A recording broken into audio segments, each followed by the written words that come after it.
Bismillahirrahmanirrahim. Assalamualaikum warahmatullahi wabarakatuh. Waalaikumsalam warahmatullahi wabarakatuh. Selamat malam, salam sejahtera untuk kita semua. Alhamdulillah kita bisa bertemu lagi pada malam hari ini dalam pembahasan soal UP. Malam hari ini kita akan membahas soal UP yang berkaitan dengan PTK. Kemarin kita sudah membahas, bukan membahas ya, di pelatihan PTK. Di pelatihan PTK kita sudah di judul dan bab pertama mungkin untuk yang mengikuti ya, untuk yang mengikuti. Dan kemarin sudah dijelaskan oleh Pak Ilmi bahwa di PTK itu sendiri nanti ada soal-soal yang berkaitan dengan PTK. Sebelum kita melanjutkan, marilah kita berdoa terlebih dahulu. Berdoa dimulai.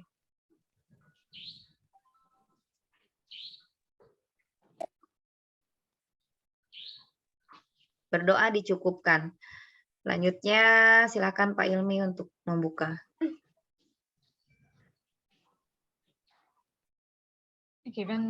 Baik, terima kasih Bu Susi. Assalamualaikum warahmatullahi wabarakatuh.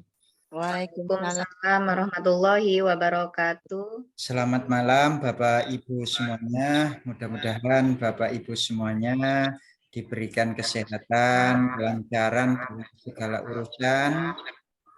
Dan juga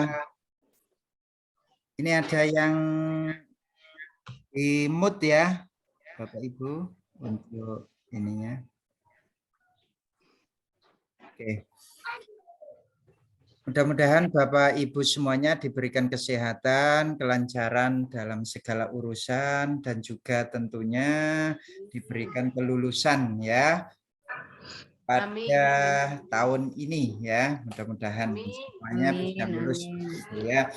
Kalau kita lihat kisi-kisi Bapak Ibu, di situ ada soal yang berkaitan dengan PTK.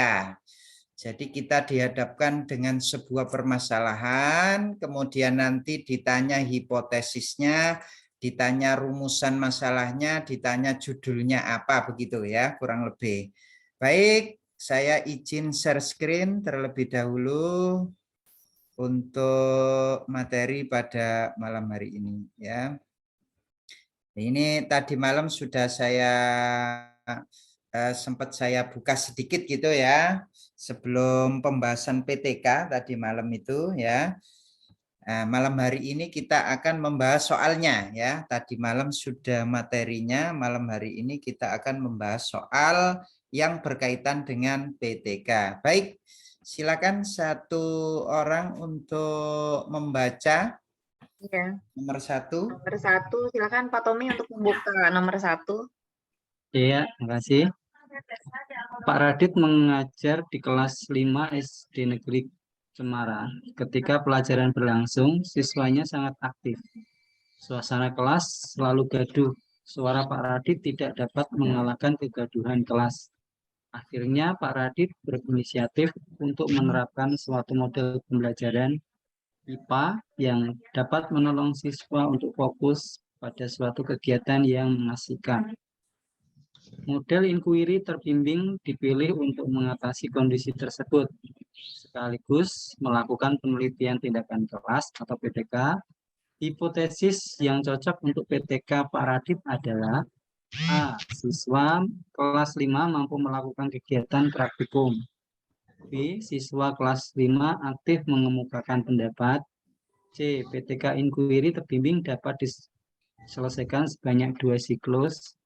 D. Langkah PTK inquiry terbimbing terdiri atas 4 tahap. E. Inquiry terbimbing dapat meningkatkan konsentrasi siswa. E. Inquiry terbimbing dapat meningkatkan konsentrasi siswa. Oke, yang lainnya gimana? Sepakat jawabannya E? Iya, Pak. Atau ada yang lain? Pak. Pak. Baik, ada yang lainnya selain E? Oke, semua sepakat?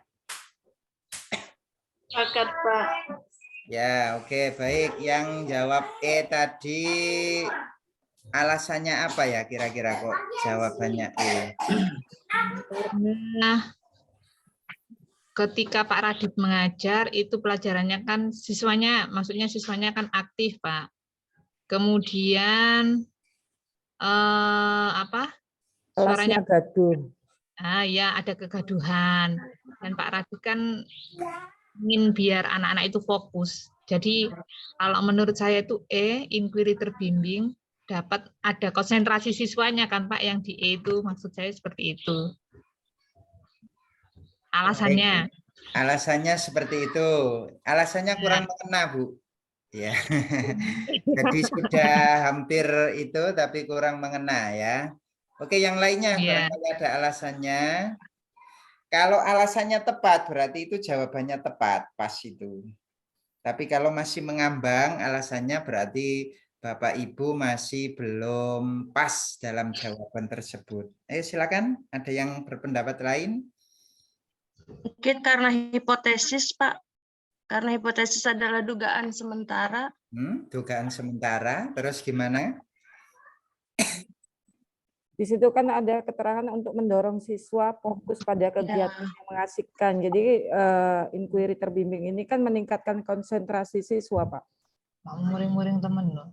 Hipotesis. Oke, baik. Hampir mendekati.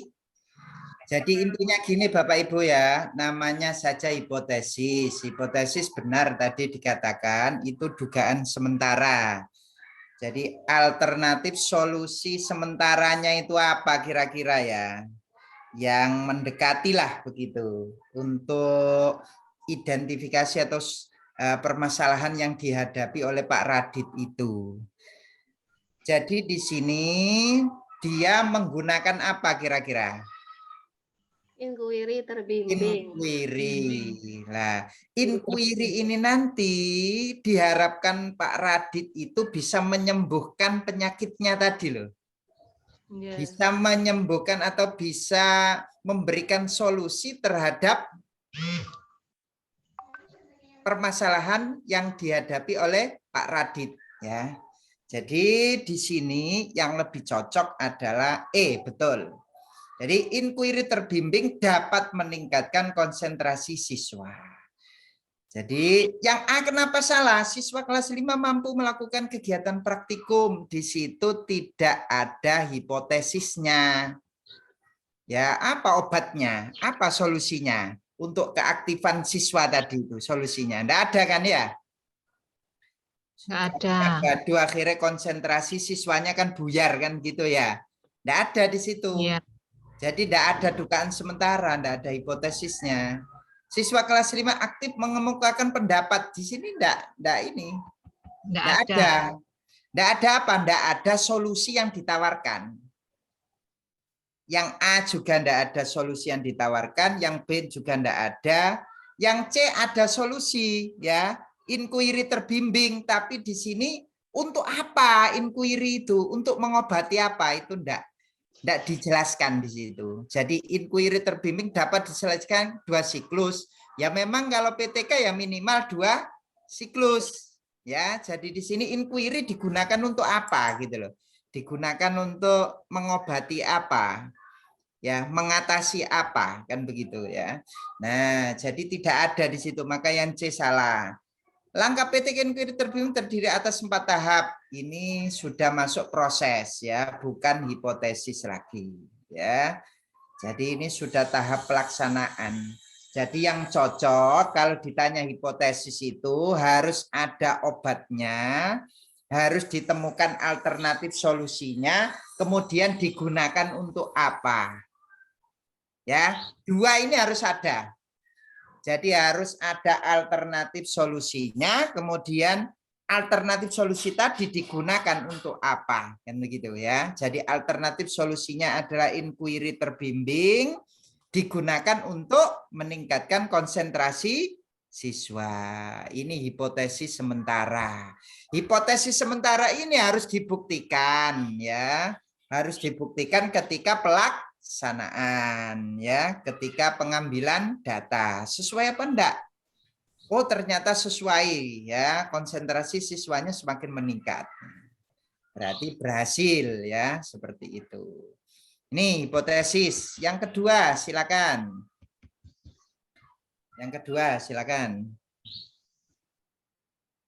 Silakan yang kedua, Ibu Dwi membacakan nomor 2.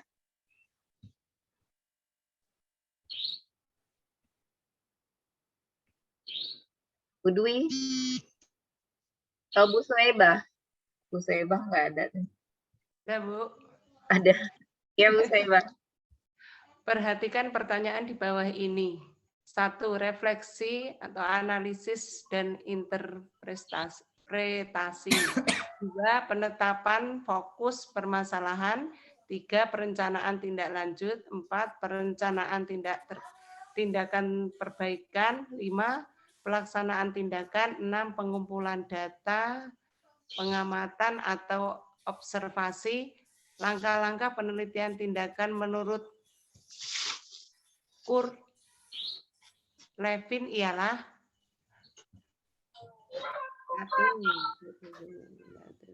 Kira-kira yang mana? B kan? Yang A. Belum.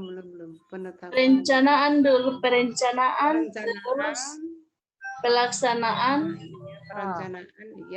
terus Perencanaan dulu, Bu. Iya, perencanaan. Apa yang direncanakan? Penetapan fokus dulu. Fokus Ya. permasalahan. Ya, sebelum mulai seluruhnya itu harus ditetapkan dulu fokus permasalahannya. Masalahnya apa baru nanti direncanakan kan gitu ya. Baru perencanaan. Yang Nah, jadi dari sini saja bisa kelihatan yang di awal itu apa Bapak Ibu? Penetapan fokus permasalahan. Ya, penetapan Kemudian fokus perencanaan. dan perencanaan. Pelaksanaan tidak lanjut. Jadi kalau sudah ditetapkan, oh masalahnya ini siswanya pasif, begitu ya. Hasil belajarnya rendah atau motivasinya rendah. Lah, kalau sudah ditetapkan permasalahannya, baru yang kedua adalah perencanaan tindakan perbaikan, dilakukan perbaikan. Kemudian setelah itu dilakukan apa?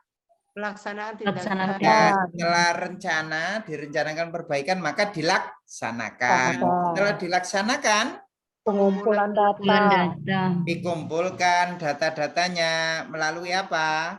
Pengamatan atau observasi di lapangan ya. Kemudian setelah itu dianalisis, terus diinterpretasi. Interpretasi itu apa Bapak Ibu?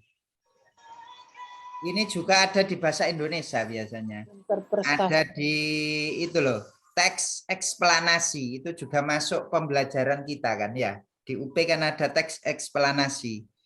Kesimpulan. Jadi interpretasi itu adalah kesimpulan. Ya. Kesimpulan. Jadi dianalisis kemudian disimpulkan. Setelah disimpulkan baru di situ oh ini ternyata masih kurang seperti ini, baru tindak lanjut ya, yang terakhir diberikan tindak lanjut. Itu urutannya lah. Model-model dalam PTK itu bermacam-macam ya. Ini coba saya perlihatkan ya. Model dari PTK itu bermacam-macam. Bentar ya.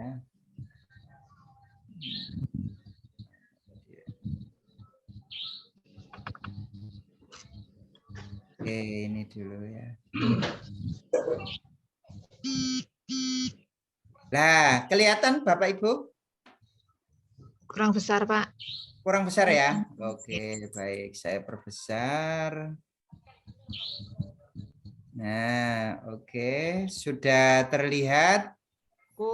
Nah, model PTK itu kadang ada yang dari Kurt Lewin. Kurt Lewin itu mesti diawali dengan identifikasi dulu atau tadi menentukan fokus fokus permasalahan ya. Jadi diidentifikasi dulu, menemukan fokus permasalahan. Jadi cocok tadi ya jawabannya ya.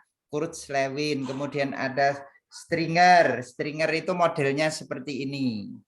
Jadi Stringer itu melihat, berpikir, bertindak. Nah, itu Stringer. Kemudian ada yang model kemis ya, seperti ini. Model kemis itu ada perencanaan, tindakan, pengamatan, refleksi. Itu seperti ini.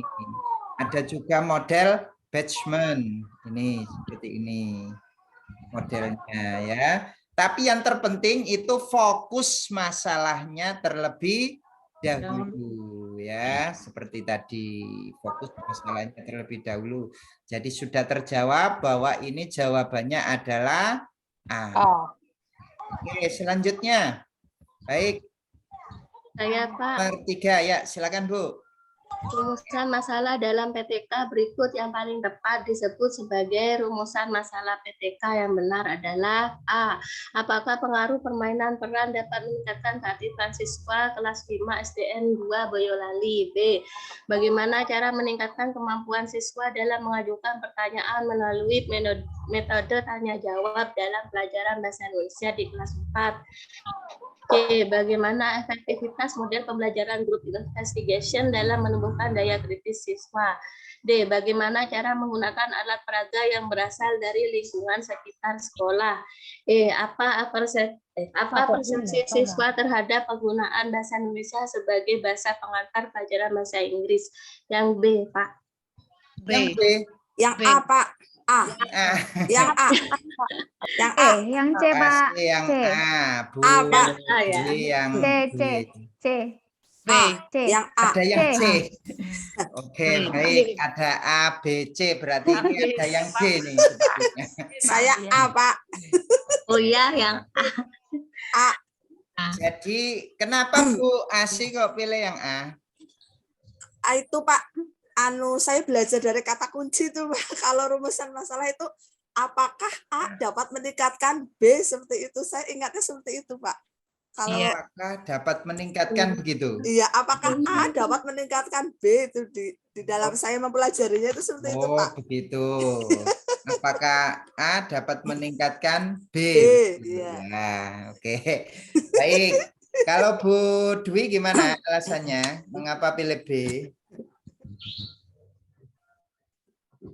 ya Pak, salah Pak. Salah.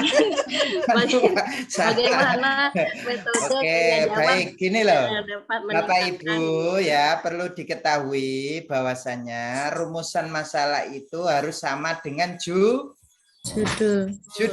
Jadi ada what itu apa yang akan ditingkatkan, kemudian who siapa yang akan ditingkatkan, kemudian how tindakan apa yang dilakukan.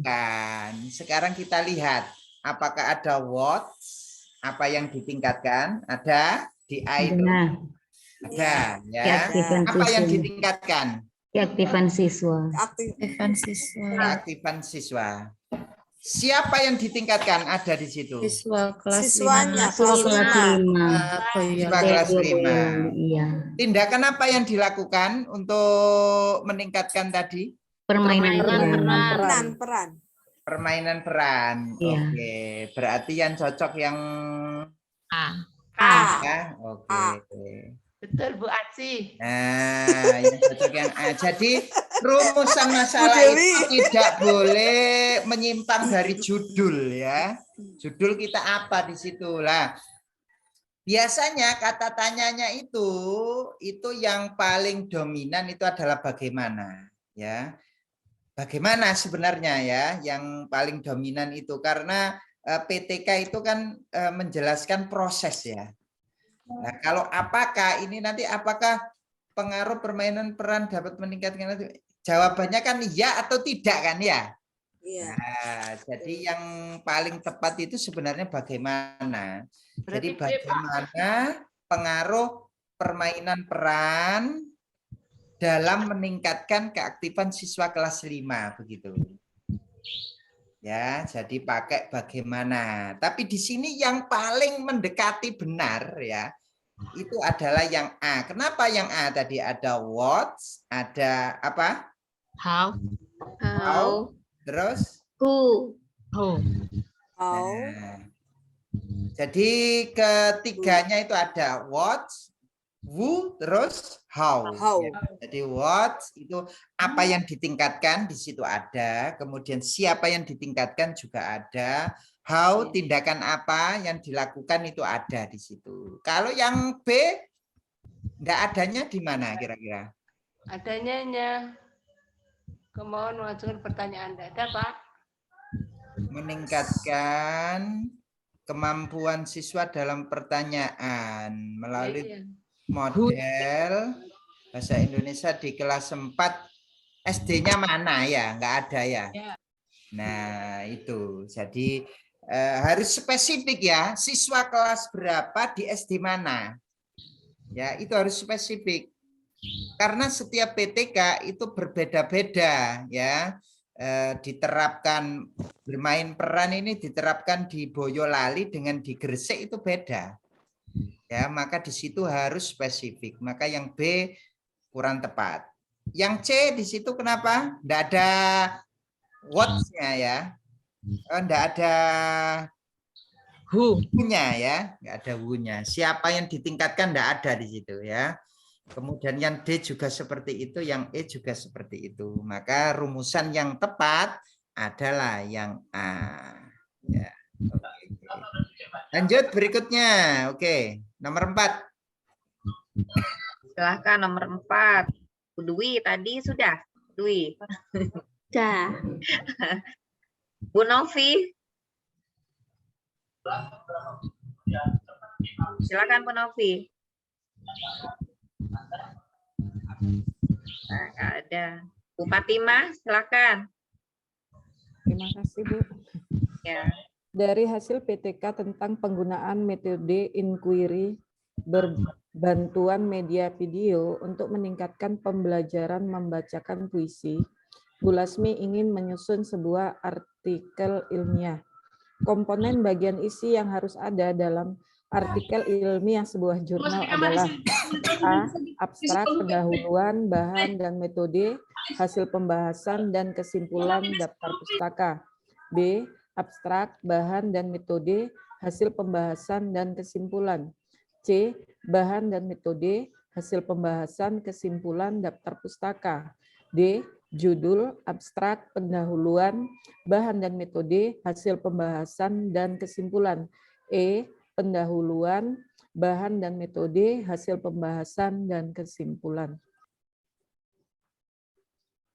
Yang mana, Bu? Yang Pernah B, lihat Pak. jurnal ya? B, Pak. Yang B? E. Domba. Yang H. Yang A, ada yang D. Kira-kira yang mana? Jurnal itu yang paling atas itu apa sih? Judulnya. Judul. Masa langsung abstrak ya? Iya, judulnya Pak. Judul dulu. Iya ya, jadi judulnya dulu. Ya, perlihatkan ya, biar tahu ya, Bapak Ibu ya.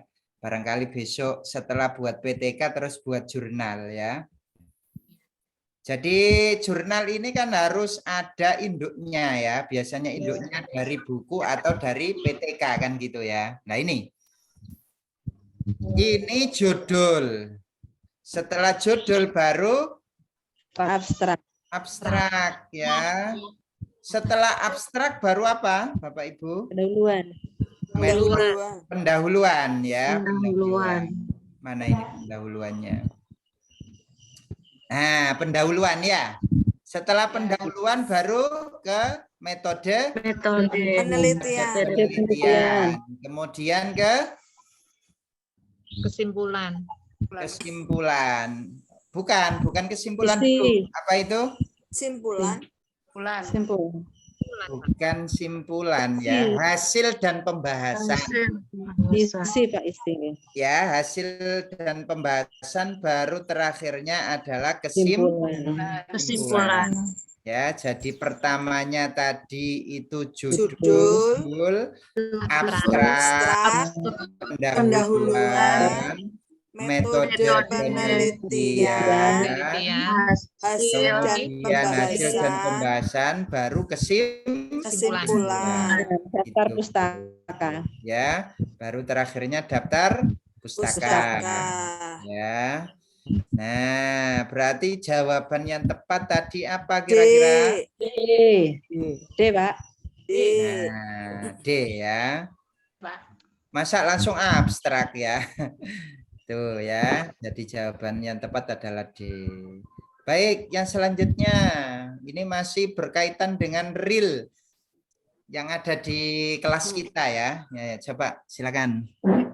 Nomor 5, silakan Bu Asih. Ya, Bu Susi. Ya, silakan. Di SD Cemara Sewu, Bu Harini yang mengajar siswa kelas 4, tema 5 tentang peduli makhluk hidup.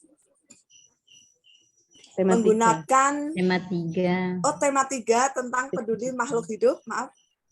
Menggunakan metode diskusi, tugas kelompok dan mengerjakan LKPD untuk menganalisis hubungan antara bentuk dan fungsi bagian tubuh dari tanaman. Hasil belajarnya lebih dari 65% di bawah KKM. Siswa di kelas tersebut 70% memiliki preferensi belajar visual sehingga mereka sulit fokus saat mengerjakan LKPD dan diskusi. Guru tersebut berencana melakukan penelitian tindakan kelas untuk mengatasi masalah tersebut.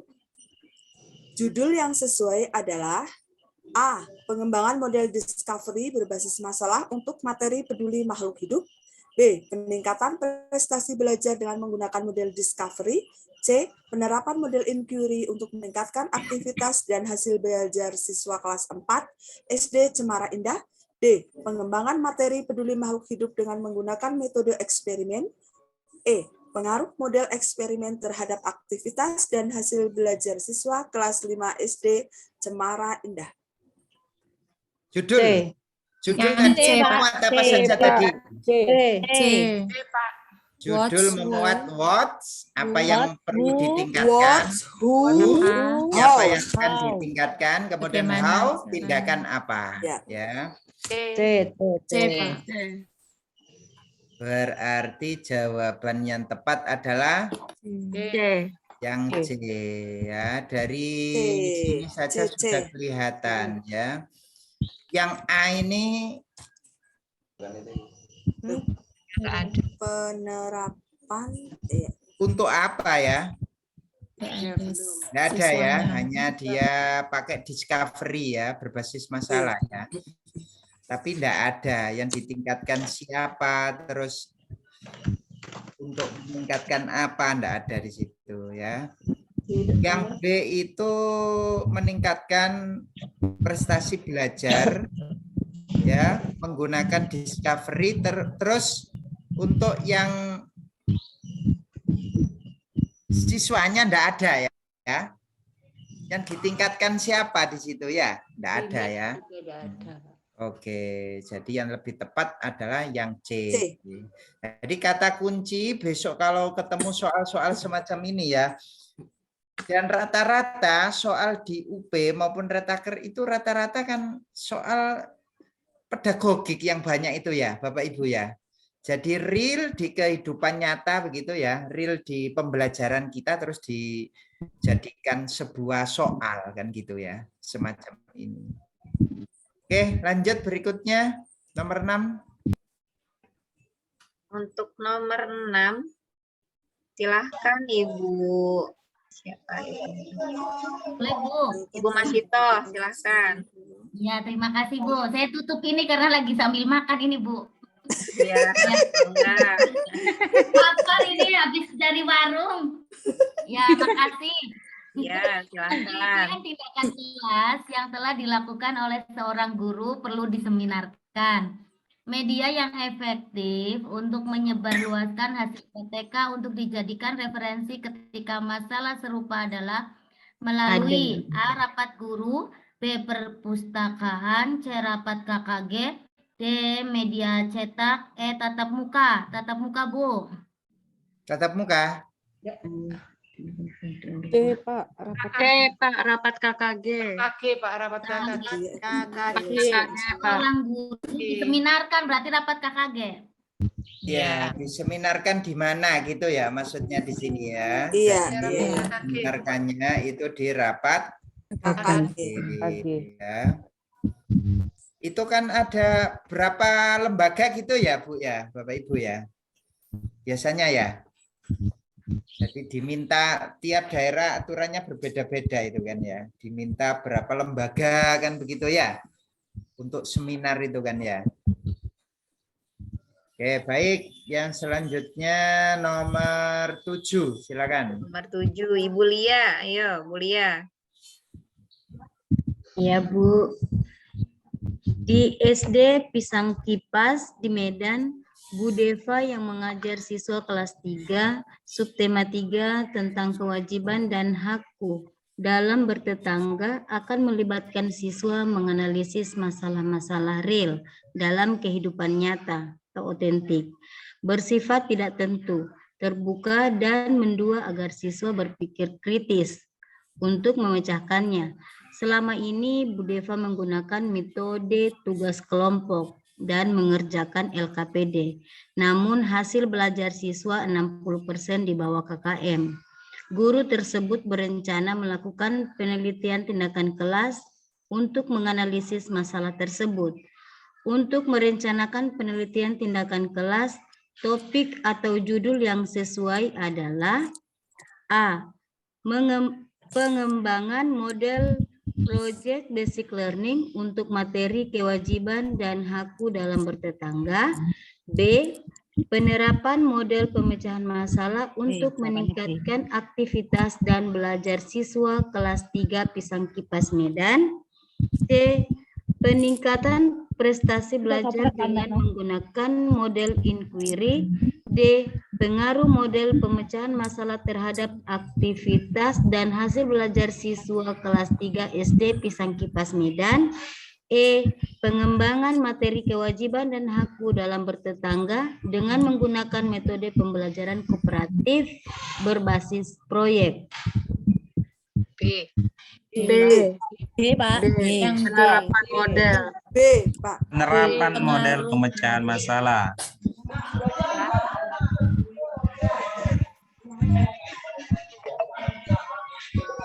Di Armut, Pak. PBL untuk meningkatkan aktivitas dan belajar siswa. Terus siswa mana ini yang ditingkatkan?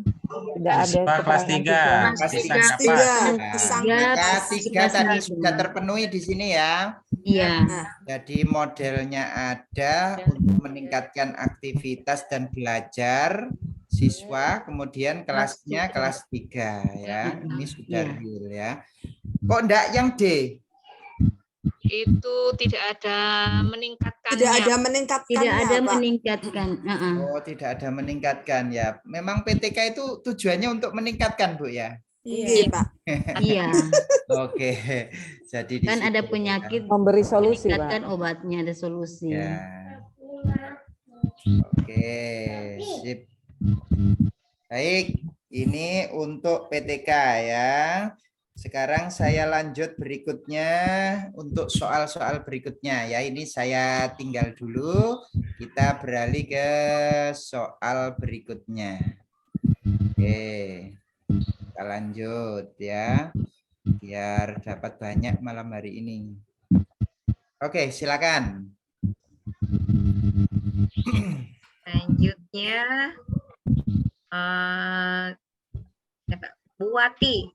Buati Aprista. Ya Bu, saya Bu. Silahkan.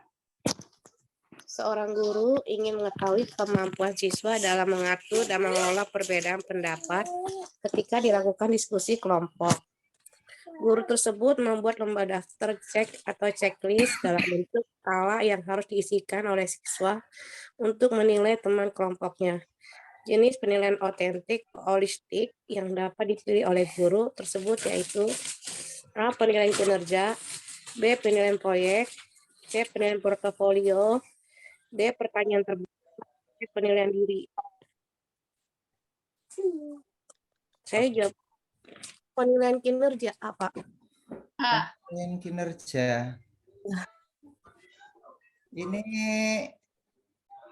Gini ya, Bapak Ibu ya. Ini kita menilai aspek apa sih ini di sini itu? Perbedaan pendapat. Pak. Diskusi gitu. Diskusi Sikap. kelompok. Menilai sikap atau menilai keterampilan atau menilai pengetahuan. Jadi Keterampilan. harus ditentukan dulu itu. 3 ranah tadi. Ini mau nilai apa ini kira-kira? Sikap. Sikap, Sikap. keterampilan atau pengetahuan? Untuk menilai teman kelompoknya. Perbedaan pendapat. Oh, Kalau sikap kemarin dinilai dengan apa kemarin? Kalau sikap itu? Penilaian diri. Penilaian Observasi. diri, observasi atau pengamatan, penilaian antar teman ya. Iya. Nah, kalau untuk psikomotor atau keterampilan, Penilaian kinerja. penilaian kinerja, Kinerja. proyek, Proyek. portofolio. Portofolio. Nah, terus kalau untuk pengetahuan, Tes tertulis, tes lisan. tertulis atau tes lisan. Berarti di sini pertanyaan terbuka itu termasuk pengetahuan ya. Iya. Nah, oke, berarti ini kita mau nilai apa gitu loh. Itu harus jelas dulu. Kalau itu sudah jelas, maka Bapak Ibu bisa menentukan menggunakan apa, begitu ya. Coba, ini masuk ranah apa kira-kira ini?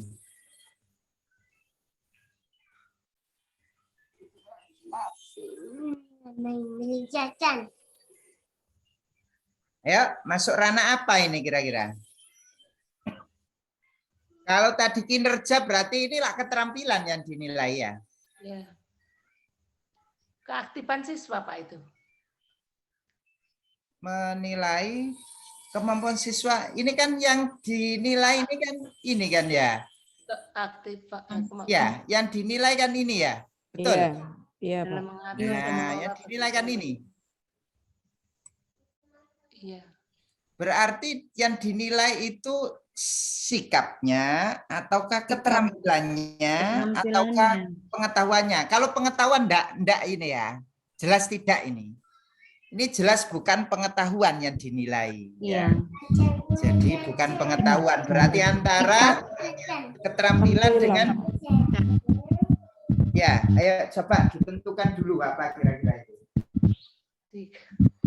Keterampilan, Pak. Keterampilan, Karena Pak. diskusi kelompok. Kemampuan siswa dalam mengatur dan Kemampuan siswa mengatur mengelola perbedaan pendapat ketika dilakukan diskusi kelompok. Keterampilan apa yang dinilai? Sikap, Pak. Mereka berdiskusi kelompok itu, Pak. Diskusi kelompok itu Pak. Apa tidak Pak? Kalau keterampilan itu kan biasanya itu kan ya ini kan ya apa itu istilahnya pada waktu tampil itu ya membaca puisi atau apa ya presentasi kan begitu itu kan keterampilan itu ya. Keaktifan siswa Pak. Ketika diskusi gitu kan keterampilan ya. Ya. Proses maksudnya yang dinilai prosesnya.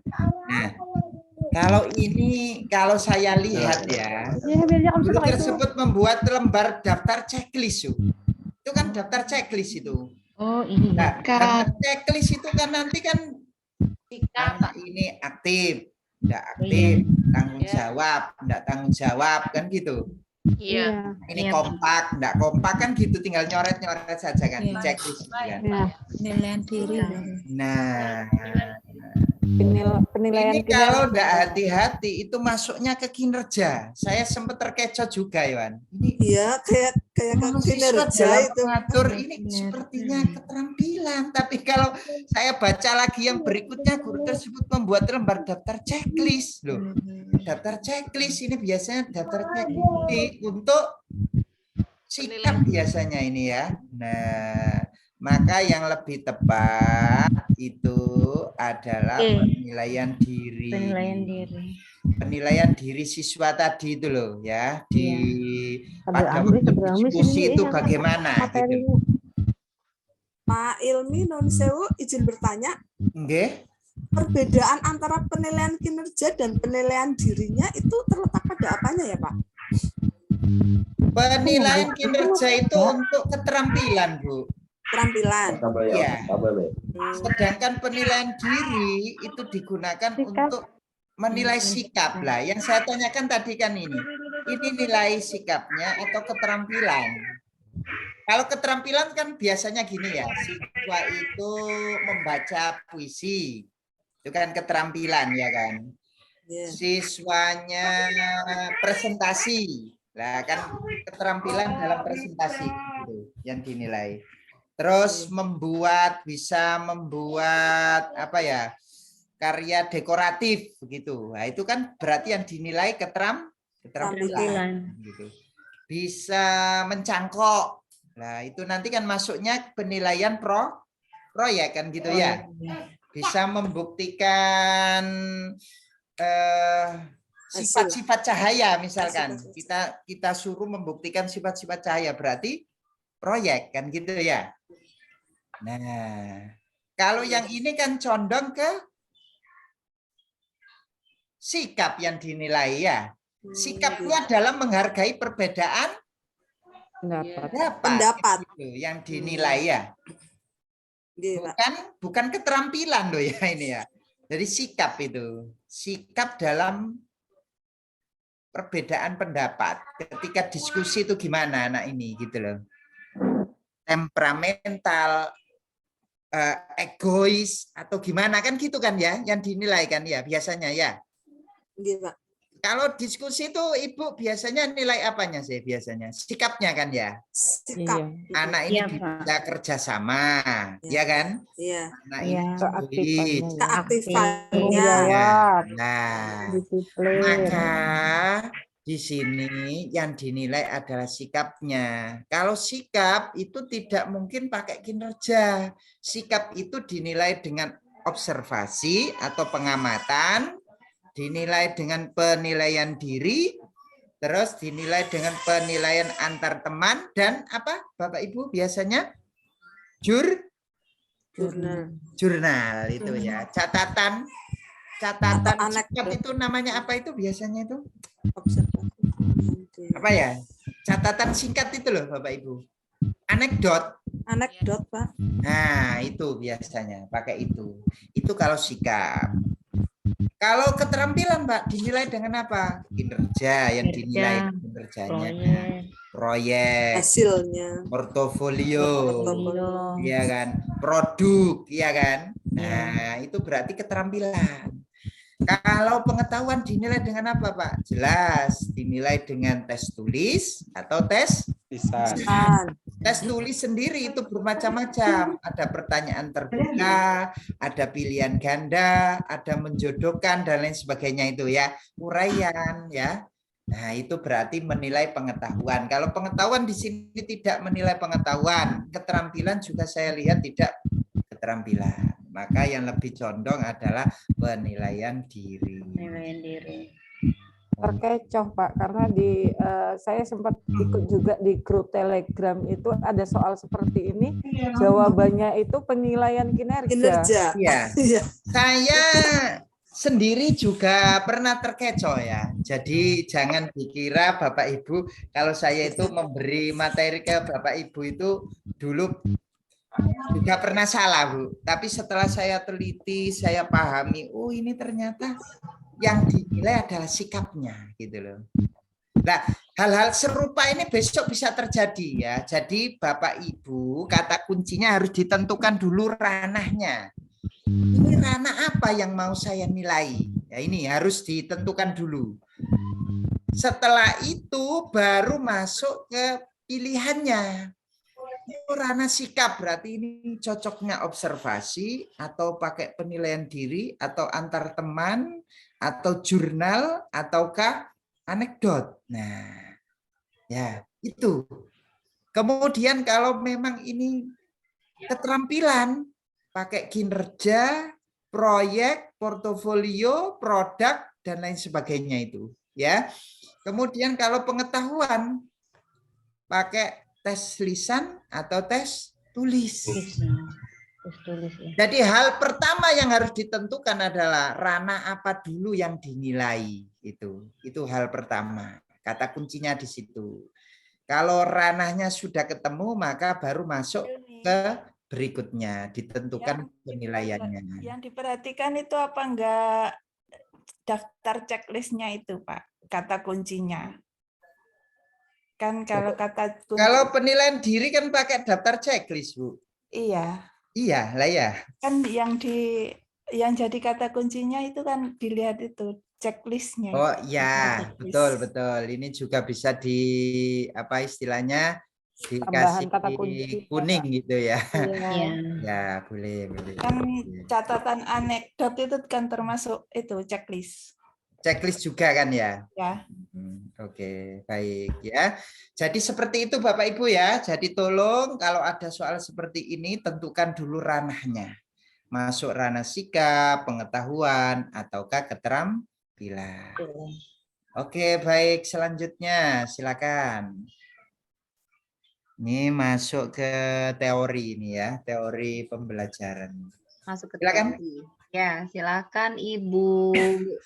Siapa di sini? Pak Zulfikar. Silakan Pak Zulfikar.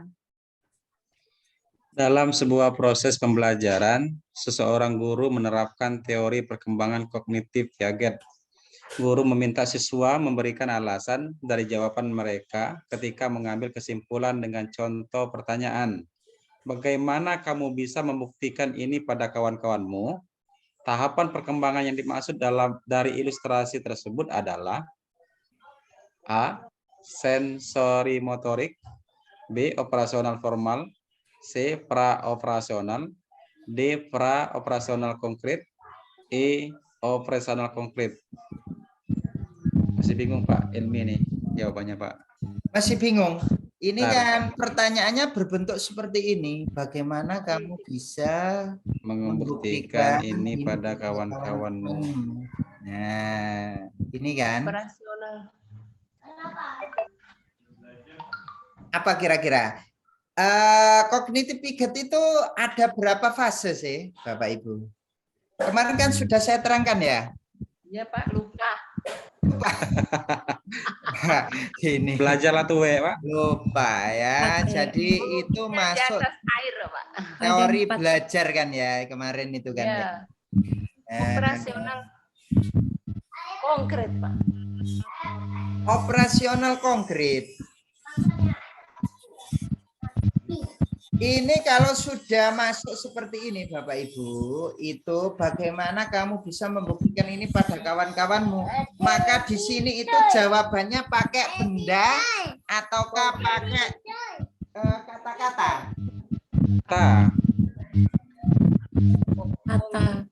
Kata Bu, kata Pak Ilmi.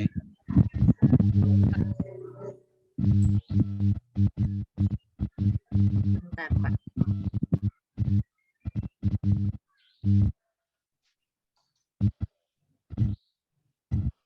Oke, ini biasanya kita tanyakan ke anak SD ataukah sudah ke anak-anak yang SMA ya kira-kira? Kita tanyakan ke anak-anak yang usia kelas rendah ataukah sudah tinggi nih ya? Rendah Pak. Rendah? Tinggi Pak. Sudah tinggi nih. Sudah ya. tinggi. Sudah tinggi nih. Kalau rendah enggak bisa membuktikan. Oh iya Pak. Tahap operasional formal. Enggak bisa. Jadi di sini itu Ini operasional formal ya Pak? Iya, operasional formal dia. Bukan untuk 12 tahun ke atas ya? Iya, sudah ke atas itu ya. Betul sekali. Oke. Jadi terjawab ya. Dari situ kata kuncinya bagaimana kamu bisa membuktikan ini pada kawan-kawanmu, maka nanti dijawabnya dengan detail itu. Nah, itu anak yang kelas rendah itu enggak bisa itu ya. Ya, maka yang lebih cocok adalah jawabannya adalah operasional formal. Jadi yang sudah bisa pertama berpikir itu abstrak apa ya? sih Bapak Ibu untuk Sensori kognitif motorik. itu? Sensori motor ya. Ya. Yang pertama kan sensori motor itu usia berapa? 0 sampai 0 2 sampai tahun. 2 tahun. Kira-kira 2 anak tahun. 0 sampai 2 tahun ditanya bagaimana kamu bisa membuktikan, bisa jawab? Belum. Belum. Bisa. Maka terbantahkan. Sensori motor enggak itu jawabannya. Kemudian praoperasional itu 2 sampai 7 tahun. 7 tahun atau 8 tahun. Ya, 2 sampai 7 tahun ya, kurang lebih ya. Itu Ya. berarti kelas berapa itu kira-kira? Sampai kelas 3 sepertinya ya. Kelas 2 ya.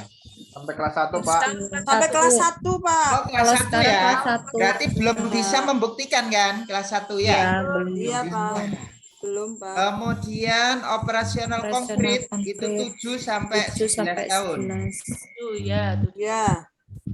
Sampai kelas 5. Kelas 5. Ya. Itu ya apa istilahnya? Kadang bisa, kadang belum ya, maksudnya ya.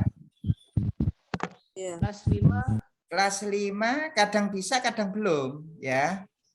Nah, maka yang cocok itu adalah operasional formal, yaitu di atas usia 11 tahun baru bisa ini jawab ini. Jadi kalau sudah mahasiswa, anak SMP, SMA itu baru bisa ini. Ya, jadi maka di sini kalau mengemukakan alasan seperti ini disuruh membuktikan itu rata-rata anak SMP, SMA. Maka dia masuknya ke operasional formal ya, itu. Oke, baik, selanjutnya. Jadi harus diingat-ingat ya. Jadi sensori motor tadi usia berapa? 0 sampai 2 tahun. 0 sampai 2 tahun. Kemudian praoperasional 2 sampai 7 tahun. 2 sampai 7 tahun. Operasional konkret 7 sampai 11 tahun. 11 tahun. Operasional formal Di atas 11 tahun. Di atas 11 tahun ya. Ini sering ditanyakan di soal ya, ada itu yang anak-anak itu bisa menghitung matematika. Usia 8 tahun. Nah, itu berarti masuk kemana itu?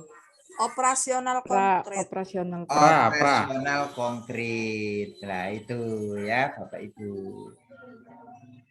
Oke, selanjutnya kita lanjut. Oke, silakan. Berikutnya. Ya, selanjutnya Ibu Jumratul Ula. Ya, pasal 106 ayat 8 Undang-Undang Nomor 22 2009 tentang lalu lintas dan angkutan jalan menyatakan pengendara sepeda motor yang tidak mengenakan helm diancam dipidana kurungan 1 bulan atau denda Rp250. Pernyataan di atas merupakan contoh penerapan dari A. Moralitas tertib aturan, B. Aturan, C. Nilai ketaatan, D. Hukum, E. Norma mentaati aturan. Moralitas tertib. Kata E. Ah ya. Ana mau E. Moralitas tertib aturan atau D. Hukum. Ini sifatnya mengikat atau enggak, Bu Jumratul? Tetap Mengikat. semangat ya, Bu Jumratul. Mengikat, ini, ya. Mengikat. Saya ini Bu Jumratul. Di aturan. Oke. Pasal. Jadi ini mengikat, sifatnya mengikat. Maka kalau sifatnya mengikat, itu berarti dia termasuk ke dalam hukum. Nah, masuknya ke hukum.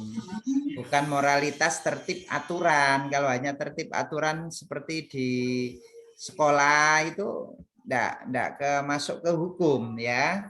Jadi karena ini sudah jelas sanksinya tegas, maka dia masuk ke dalam hukum. Kan ini diancam pidana kan. Iya. Nah, kalau hanya moralitas tertib aturan biasanya enggak sampai seperti ini ya. Oke. Jadi jawabannya adalah hukum ya. Norma dan nilai sudah pernah saya berikan ya Bapak Ibu ya. Iya. Ya, jadi itu diingat-ingat ya, diingat-ingat kembali. Oke, lanjut berikutnya, silakan. Ya, berikutnya Ruli Wijaya. Ibu Ruli Wijaya. Silakan. Iya, Ibu. Dalam RPP terdapat indikator pencapaian kompetensi. Masuk layar. Iya, Ibu.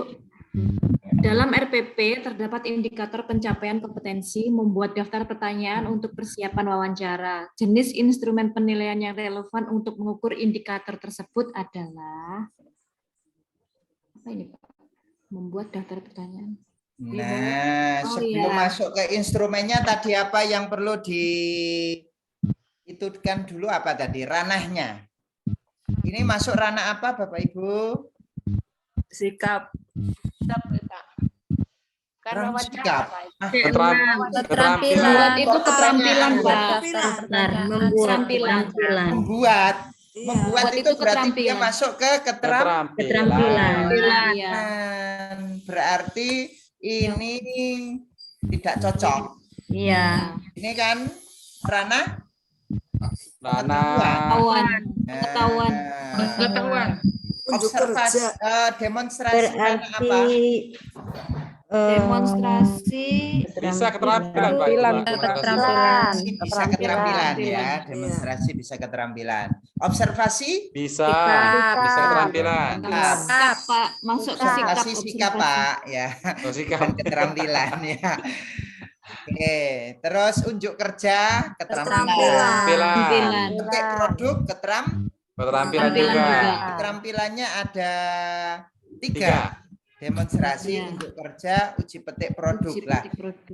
Ini yang dinilai apanya sih? Daftar pertanyaannya.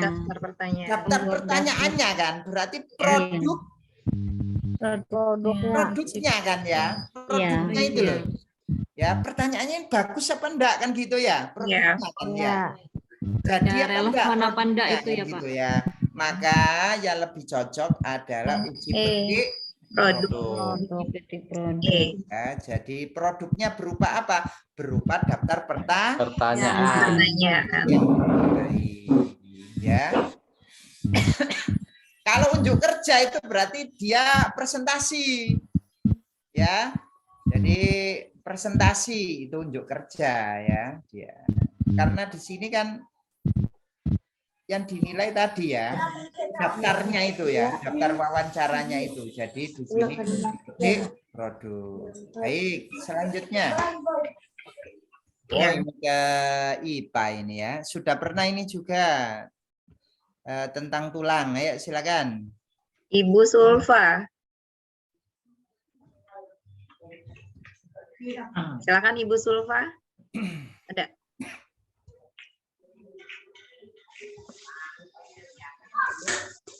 Ibu Novi. Ya, Bu.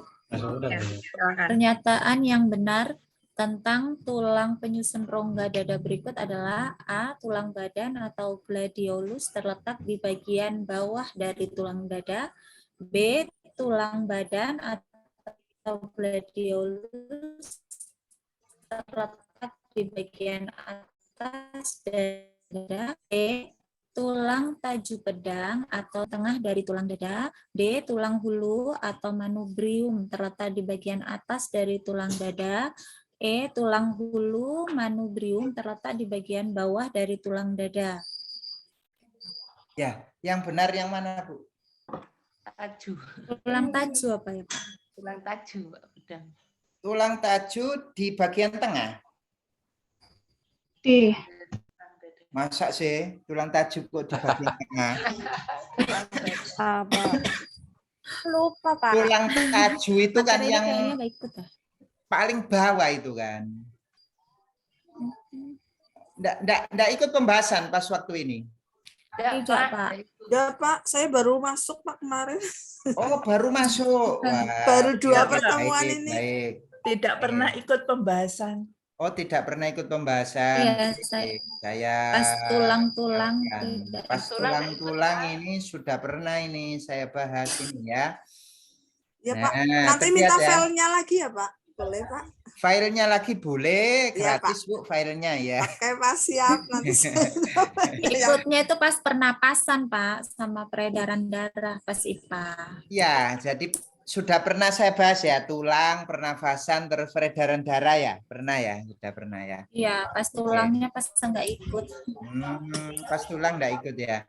Jadi tulang hulu itu terletak di atas, yaitu tulang rusuk yang pertama dan kedua, itu tulang hulu atau manubrium. Ini lah. Gambarnya Pak, kalau nggak tahu gambarnya nggak tahu. Oh, gambarnya nanti dijumpai nanti, coba. Ini ya gambarnya ini.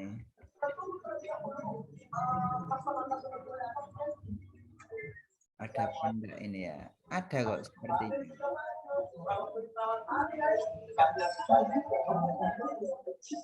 Oh ini. Nah, ini manubrium ini kan. 1, 2 ini loh, Bu. Nah, kalau taju pedang itu yang ini taju pedang ini. Nah, taju pedang itu berarti paling bawah, ya kan? Taju pedang itu paling bawah. Makanya tadi kan di tengah-tengah, bukan ya. Jadi taju pedang itu yang paling bawah ini ya. Nah, ini namanya manubrium 1, 2 ya. Manubrium. Kemudian yang selanjutnya ya, yang ke ini. Yang terletak di bagian tengah itu namanya gladiolus atau tulang badan ya, itu di bagian tengah. Ya, yaitu tulang rusuk yang ketiga sampai ketujuh. Jadi 3 sampai 7 apa? 3 sampai 7 ini namanya gladiolus atau tulang badan ya. Nah, terus lanjut berikutnya, yang selanjutnya taju pedang itu di bagian bawah. Jadi bagian atas itu hulu atau manubrium, bagian tengah itu gladiolus atau badan, bagian bawah itu adalah taju pedang. Oke. Selanjutnya kita masuk ke soal tadi. Nah, coba kita identifikasi. Tulang badan terletak di bagian bawah. Salah. Bagian tengah. Harusnya badan terletak di bagian atas. Salah. Harusnya tulang hulu. Badan di bagian tengah. Salah. Manubrium di bagian atas. Benar. Nah, maka jawabannya adalah D. Yang D. Nah, itu ya harus diingat-ingat posisi tulangnya. Yang kemarin malahan ada yang keluar itu bener apa enggak itu ya? Jadi dia itu berkaitan dengan tulang tapi malah penyakitnya. Iya, Pak. Patah tulang ya kemarin. Patah tulang yang kemarin itu Pak Ilmi. Nah, patah tulang. Yang disuruh tentukan itu. Kadangkala susunan tulangnya, ada kadangkala ya penyakitnya. Jadi coba dipelajari sajalah ya. Jadi penyakit tulang itu apa saja, kemudian susunan tulang dada itu apa. Itu ya. Ini kebetulan yang saya bahas ini adalah penyusun dari rongga dada ya. Yang jelas memang di kisi-kisi ada, jadi keluar. Bisa jadi yang keluar penyakitnya, bisa jadi yang keluar itu penyusun rongga dadanya, ya bisa jadi juga yang lainnya gitu loh. Yang pasti berhubungan dengan tulang. Tuh, ya. Oke, lanjut berikutnya, silakan. Silakan yang selanjutnya. Ini Indri Hartanti, Ibu Indri Hartanti, silakan.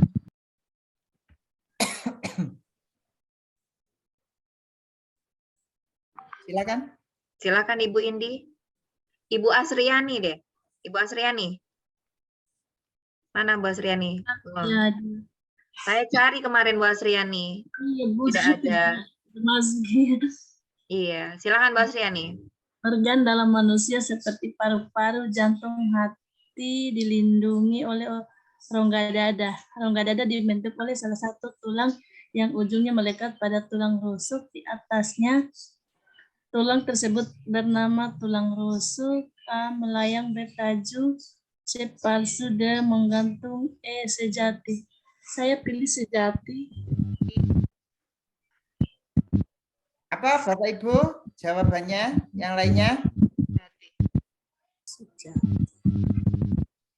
Mbak, diidentifikasi dulu.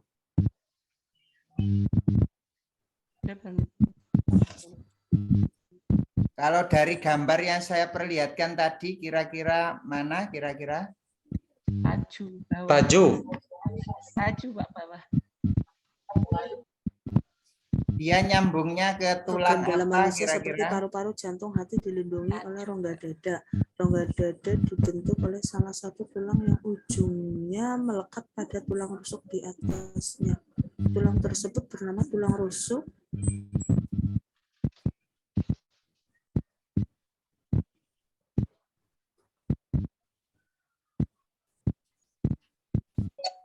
Ayo, kira-kira yang mana? Rongga dada dibentuk salah satu tulang, ya, salah satu tulang yang ujungnya melekat pada tulang rusuk. Ujungnya melekat pada tulang rusuk di atasnya. Tulang tersebut bernama tulang rusuk apa?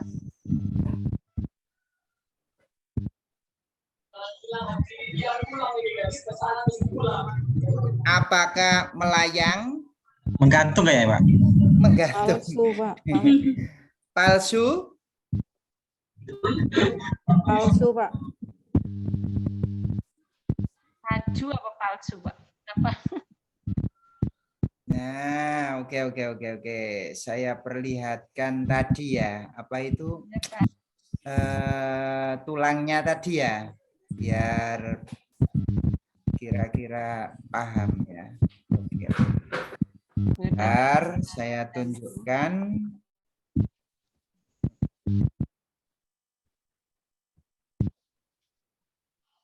Oke, ini. Nah, ini kelihatan ya gambarnya ya? Belum, Pak. Iya, Pak. Ya, sudah, Pak. Sudah kelihatan. Oke. Lah ini.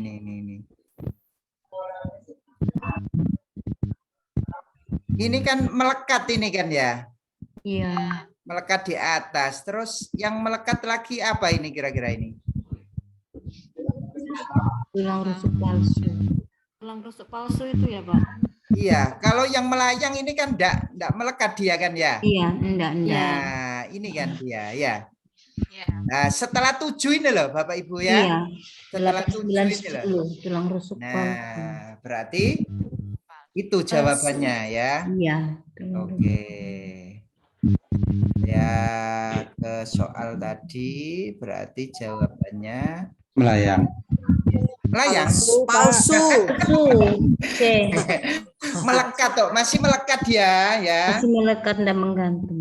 Nah, ujungnya melekat pada tulang rusuk di atasnya. Jadi dia melekat di atasnya itu. Jadi dia tulang rusuk palsu. Ya, oke. Selanjutnya apa ini? Oh, matematika. Matematika kita tinggalkan saja ya. Tinggalkan aja Pak.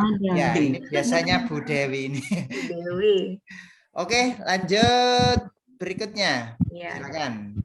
Ibu Putu Dian. Ya, Ibu Putu Dian, silakan. Oke, Ibu. Salah satu KD kelas rendah adalah 3.1 menggali informasi tentang konsep perubahan wujud benda dalam kehidupan sehari-hari yang disajikan dalam bentuk lisan, tulis, visual, dan atau eksplorasi lingkungan. Berdasarkan KD tersebut, Pak Narto sebagai guru kelas rendah akan melakukan percobaan sederhana, yaitu A. Memberikan kuis tentang wujud zat, B. Melipat kertas menjadi berbagai bentuk binatang, C. Mengisi mangkok dan gelas dengan beras, D. Membuat es lilin tanpa kulkas, C. Menuangkan air di wadah yang berbeda. Bentar. Lilin tanpa kulkas. KD pengetahuan ini ya, 3.1 ya, mengenai informasi tentang perubahan wujud benda, perubahan wujud benda ini ya. Pak, menuangkan di Kira-kira apa percobaan apa yang sederhana begitu, yang bisa apa ya istilahnya mewakili KD tersebut gitu? Pak, Pak. menuangkan air di Menuangkan wadah air di yang wadah yang berbeda. Yang D. Tuangkan air di wadah yang berbeda. Loh, perubahan wujudnya apa, Bu? D. Yang D, Pak. Bu? Membuat Pak, membuat es Oh ya, lilin. membuat es lilin tuh, cair tapi tanpa kepada. kulkas. Nah, ini bisa masuk akal ya. Jadi dia perubahan wujud apa ini kira-kira? Cair Dari padat. cair jadi padat. padat, ya. Memberikan kuis. Loh, kok memberikan kuis? Percobaan kok memberikan kuis ya. Melipat kertas menjadi berbagai bentuk binatang masih belum terjadi perubahan ya. Dia masih berubah. Tetap kertas. Tetap padat begitu loh. Padat. Ya. Nek kertasnya tetap kertas, Bu. Kertas ya. Jadi maksudnya masih berwujud benda padat. Gitu ya. Mengisi mangkok dengan gelas beras ini juga termasuk masih padat ya. Masih tetap bentuknya. Masih tetap. Iya. Membuat es lilin ini baru berubah ini dari cair ke Padat. Ya. Cuman tanpa kulkas itu, Tanpa Pak. kulkas itu tapi Pak ya. Tanpa kulkas Bisa. kan bisa loh, Bu. Bisa pakai garam sama es batu. pakai garam ya. Ya, pakai garam dan es batu. Pakai garam dan es batu. Itu Iya. biasanya orang yang jualan apa itu biasanya Es lilin. Itu cara sini es tungkar itu. Pak Elmi. Nah, kalau pakai kulkas berarti bukan percobaan sederhana itu, sudah percobaan kompleks itu ya. Pak Elmi. Ya. Kalau boleh berpendapat Pak Elmi. Ya, silakan. Kan di situ kan kalau saya memahami apa yang disampaikan oleh Bu Dewi pas waktu pemaparan materi apa itu ya? Kan di 3.1 KKO-nya menggali informasi. Gitu kan? Menggali informasi artinya bisa menggunakan kuis. Karena di D itu membuat es lilin tanpa kulkas itu tidak spesifik menggunakan apanya. Atau garam atau apa, itu pendapat saya, Pak. Cuma kalau saya merujuk kepada pendapat Bu Dewi beberapa pertemuan yang lalu, kita harus menggali dulu KKO-nya apa. Iya. Tapi di sini kan di sini apa dia nih? melakukan Ada perubahan percobaan wujud sederhana. benda. Iya. Perubahan wujud benda. Ini ada Ada akan melakukan percobaan sederhana. Ya. Ini di kelas 1 masalahnya ya, Bang. Ini kan yang di kelas rendah. Kelas Iya. rendah. Iya. Percobaan sederhananya apa gitu loh. Oh, Nah, ke situ itu, Pak. bawahnya Pak ya? Iya. Ininya. Larinya ya. Berdasarkan KD tersebut, Pak Narto sebagai guru kelas rendah akan melakukan percobaan. Jadi Cobaan di sini yang ditanyakan sederhana. adalah Iya. percobaannya, Pak. Cobaannya Kalau- apa? Jadi kalau Dewi itu benar memang. Jadi Memang di ya. sini KD-nya menggali itu artinya dia ingin menemukan informasi kan. Tapi yang ditanyakan di sini bukan spesifik ke KKO-nya. KKO-nya. Tapi Ada kata di sini ada pengecoh di spesifik situ. ke percobaan. Percobaan. Iya, seperti itu, Pak. Ada pengecohnya, Pak Zul. Nah, itu Pak ya, yang saya pahami seperti itu. Yang saya pahami seperti itu. Pak, artinya kembali ke bawahnya Pak ya?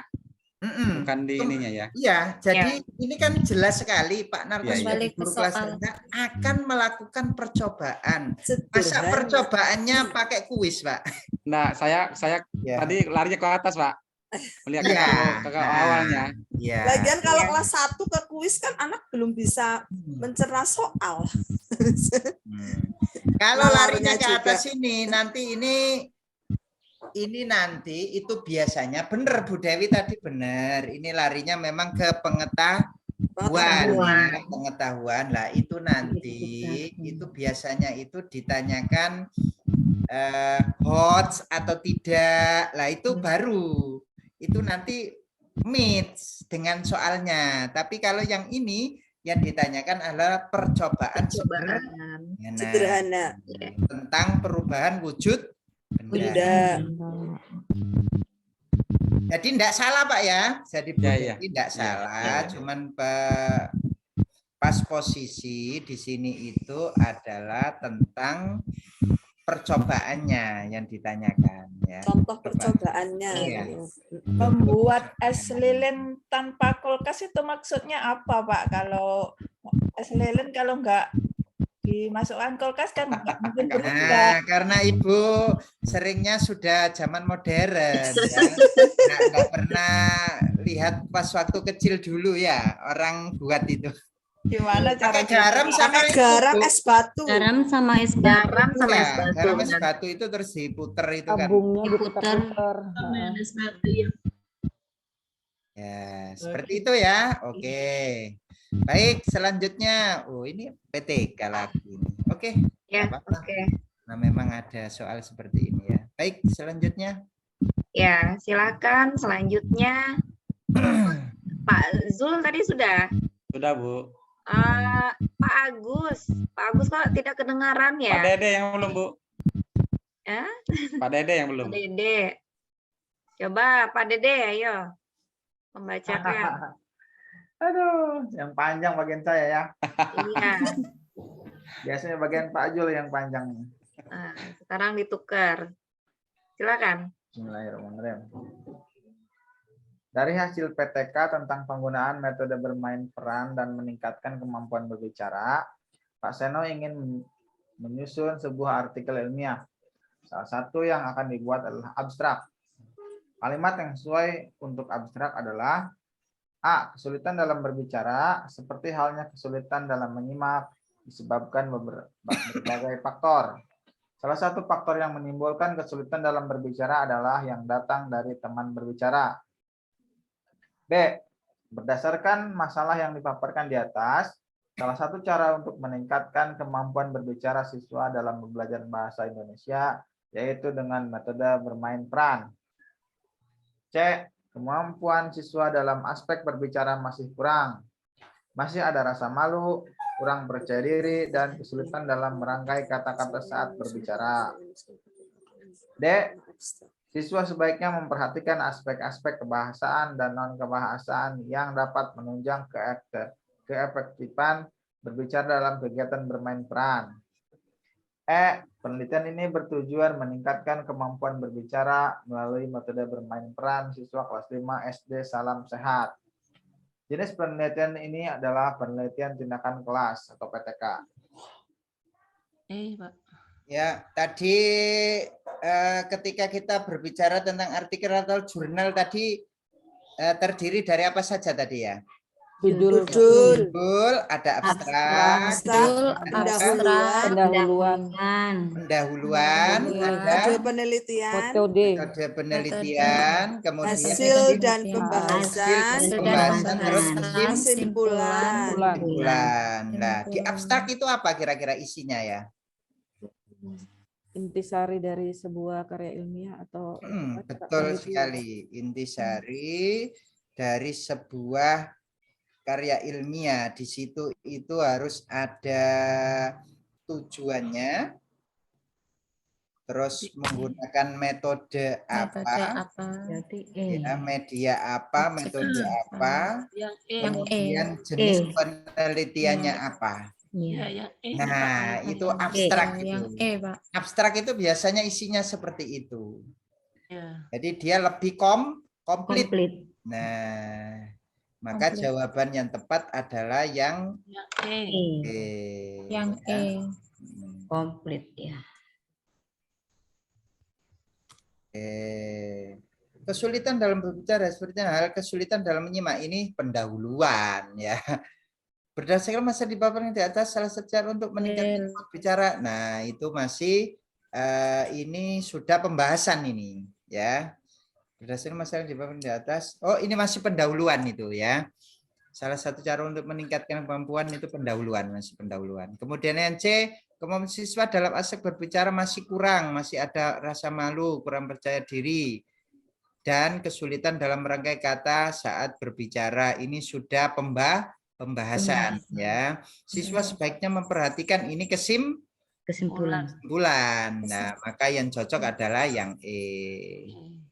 Oke, selanjutnya silakan. Ya. Teori Ya, lagi. selanjutnya Nur Lailia. Ibu Nur Lailia. Ya, silakan. Ya, Bu. Seorang guru olahraga di sebuah sekolah melaksanakan pembelajaran tentang cara melakukan lompat jauh dengan menggunakan metode ceramah kepada siswa kelas 4. Hasilnya ketika ujian, siswa banyak yang salah saat melakukan tolakan sebagai gerakan dalam lompat jauh. Hal tersebut menunjukkan adanya hambatan belajar yang dialami siswa. Teori manakah yang berkaitan dengan hambatan belajar tersebut? A. Teori belajar Vygotsky yang menyatakan bahwa belajar hal baru harus dimulai dari yang dikenali siswa. B. Siswa harus banyak praktek seperti yang disampaikan dalam teori belajar oleh Brosseau. C. Belajar harus sesuai tahap belajar kognitifnya sesuai dengan teori Piaget. D. Teori belajar dengan mengulang-ulang oleh Tordik. E. Teori belajar dari hal bahwa belajar dimulai dari masalah, way of thinking, dan diakhiri dengan way of understanding. Kalau saya B. Siswa harus banyak praktek seperti disampaikan oleh teori ini. Karena kalau lompat jauh, kalau hanya materi itu enggak kurang gimana gitu maksimal ya. ya. Ya, jadi harus ada kegiatannya gitu. Untuk pencontohan gitu. Mencontohkan. Ibu pilih yang B ya. Ya. Oke, yang lainnya ada yang Yang C, Pak. Yang C, belajar sesuai tahap belajar kognitifnya sesuai teori Piaget. Ya, kan sesuai umur. Usia. Iya, permasalahannya di sini kan Kelas 4 kelas 4 ya. Berarti dia sudah kelas tinggi. Kelas 4, kemudian diterangkan sama guru olahraganya itu pakai metode ceramah. Ya, pakai metode ceramah. Kalau untuk anak SMA diterangkan pakai metode ceramah, walaupun ini olahraga, masih nyambung apa enggak? Nyambung. Nyambung. Bisa nyambung. Ya. Masih nyambung. Masih Ya. nyambung. Nah, maka di sini terjadi hambatan. Kenapa? Karena dia masih kelas rendah. Maksudnya itu butuh hal yang nyata. SD, begitu ya. Masih SD. Nah, terangkannya pakai ceramah. Akhirnya apa? Ya jelas saat ujian itu banyak yang salah ya, banyak yang salah ya, banyak yang salah ketika diuji. Maka di sini kalau yang B itu kurang tepat ya. Siswa harus banyak praktek seperti yang disampaikan dalam teori belajar, bukan ya. Jadi di sini itu condong ke pemahamannya. Pemahaman dalam memahami sebuah penjelasan dari guru, gitu loh. Nah, maka yang lebih tepat adalah belajar harus sesuai tahap belajar kognitifnya. Iya, Pak. Sesuai teori Piaget. Tadi kan ada sensori, Motor. kemudian apa lagi? Praoperasional. Nah, praoperasional. Nah, kalau yang ini metode ceramah itu sudah operasional formal ya. Sudah operasional formal pakai metode ceramah bisa. Anak-anak bisa memahami, maka harus disesuaikan tahap kognitifnya ya dalam menjelaskan itu. Maka yang lebih cocok adalah yang C. Ya, yang C. Paham ya? Bisa dipahami ya? Tadi kan seperti itu ya. Ya, Pak. Ada tahapannya kan. Nah, ini kelas berapa ini? Kelas 4. Kelas 4. Usia berapa kelas 4 itu? Kelas 4, 7. 10. 7, 8, 9, 10 tahun. 10 tahun, Pak. 10 tahun. Tahap operasional konkret. Operasional konkret. Jadi harus konkret. Ya, betul. Bendanya, maksudnya itu ya harus dipraktekkan kan gitu ya. Iya. Harus konkret kan, baru dia ngerti gitu loh. Kalau anak SMA sudah Operasional formal. Ramai saja bisa. Tapi kalau kelas 4 ini kelas 4 tadi usia 10 ya. Jadi operasional konkret ya. Iya. Nah, jadi disesuaikan itu, belajar itu ya. Disesuaikan itu. Seperti itu. Jadi jawabannya sesuai dengan teori ini ya. Teorinya Piaget ini ya. Bacanya itu Piaget apa Piaget ya yang gini ini ya? Piaget, Pak. Itu kadang baca Piaget kok tulisannya seperti ini gitu ya. Ya saya baca sesuai dengan tulisannya, tapi ada juga yang bacanya teori Piaget gitu ya. Piaget, Pak. Kayak mobil itu loh, peso itu Piaget itu. Oh gitu ya. Jadi yang benar Piaget ya. Oke, baik. Oke. Seperti itu Bapak Ibu ya. Jadi harus disesuaikan. Dia masuk apa? Sensori motor, operasional konkret, ataukah operasional formal ya. Oke, sempat membingungkan itu memang kalau ndak apal ya. Oke, lanjut berikutnya, silakan. Ya, berikutnya bentar saya cari yang belum pernah baca nih Pak Ilmi. Kepribadian ini sepertinya ini. Ya, Ibu Melinda. Ibu Melinda silakan. Baik, Bu. Ayah dari salah satu siswa di kelas Anda sudah berbulan-bulan tidak bekerja karena sakit. Hal ini membuat siswa tersebut kesulitan membayar uang sekolah. Sebagai guru yang seharusnya Anda lakukan adalah A. Meminta keluarga siswa mencari pinjaman untuk membayar tunggakan biaya sekolah. B. Melaporkan kepada sekolah untuk diberikan potongan biaya sekolah. C. Memanggil orang tua siswa untuk membicarakan mengenai biaya sekolah. D. Mengupayakan bantuan kepada siswa untuk membayar uang sekolah atas izin orang tua. E. Memintakan dispensasi agar siswa tersebut diberi penundaan waktu membayar uang sekolah. Menurut saya ini E, Pak. Ini kemampuan Bapak Ibu dalam memecahkan masalah. Ini termasuk kompetensi apa ini Bapak Ibu? Kompetensi sosial, ataukah kepribadian, ataukah kompetensi pedagogik, profesional, sosial ya? Iya, Pak. Oke, baik. Kalau sosial berarti ini yang mana kira-kira? Yang D. Yang D. Yang D. Bukan Pak, bukan. Bantuan siswa untuk membayar uang sekolah atau membayar uang sekolah. Yang B, Pak, yang B melaporkan kepada sekolah untuk memberikan potongan biaya sekolah. Yang B melaporkan. Yang B melaporkan untuk diberikan potongan biaya. Yang C apa ya? Yang Memanggil orang tua untuk membicarakan.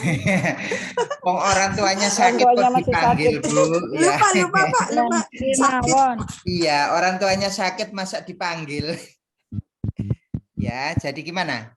Kira-kira. Yang B, Pak. Laporkan ke sekolah untuk diberikan potongan. Loh, walaupun diberikan potongan, dia tidak bisa bayar, Bu. Yang D, Pak, mengupayakan bantuan kepada siswa untuk membayar. Dia diberikan potongan tetap tidak bisa bayar karena apa? Sudah berbulan-bulan tidak bekerja. Ya. Yang D. Itu D ya, Pak, mengupayakan bantuan itu. Mengupayakan bantuan kepada siswa untuk membayar uang sekolah atas izin orang tua. Kadang ada orang tua yang tidak mau dibantu, Pak. Iya, bisa jadi. Sebenarnya yang lebih tepat itu adalah yang E. Memintakan dispensasi.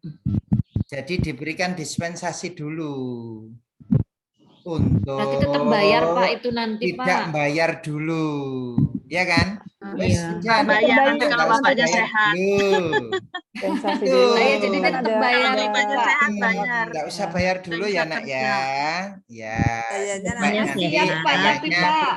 sampai ayahnya sembuh, baru nanti kalau sudah ada baru dibayar. Jadi enggak langsung itu ya, enggak langsung seperti itu. Jadi ada step by stepnya yang harus dilalui. Jadi saya sebagai pribadi D Pak, dibantu wae Pak. Kelamaan ya Bu. ini Ya, kita itu kasihan disuruh sakit. mencari jawaban yang bijak, Bu. Yang bijak, yang apa istilahnya ya? Sekolah itu tidak rugi, siswanya tidak dirugikan, orang tua tidak dirugikan. Intinya seperti Pak, sekolah gratis loh Pak. Iya Pak, apa enggak ada itu Pak, kan sekolah Nah, gratis. ini nanti itu Bu, apa ini kaitannya dengan ini. Ini nanti ada sesuatu yang hambatan nanti di situ ya.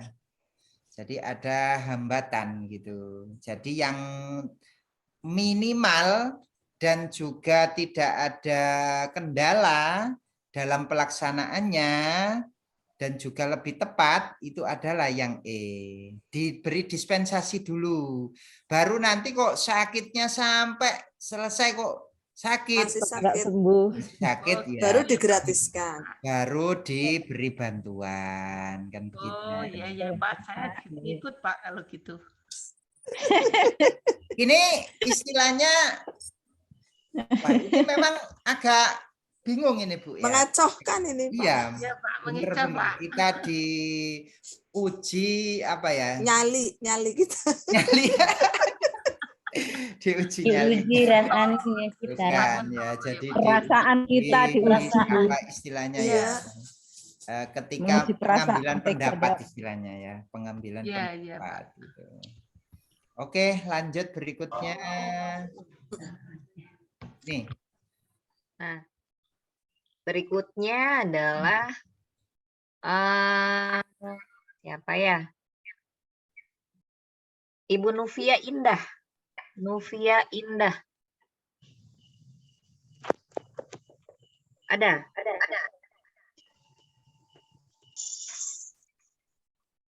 Silakan Bu.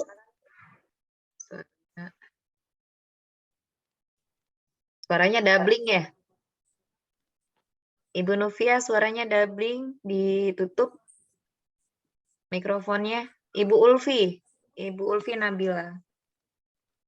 Silakan. Ya, Bu. Berikut ini adalah beberapa proses pencernaan setelah makan makanan. 1. Penyerapan air. 2. Penyerapan mineral. 3. Penyerapan ion-ion. 4. Pembusukan oleh Escherichia coli.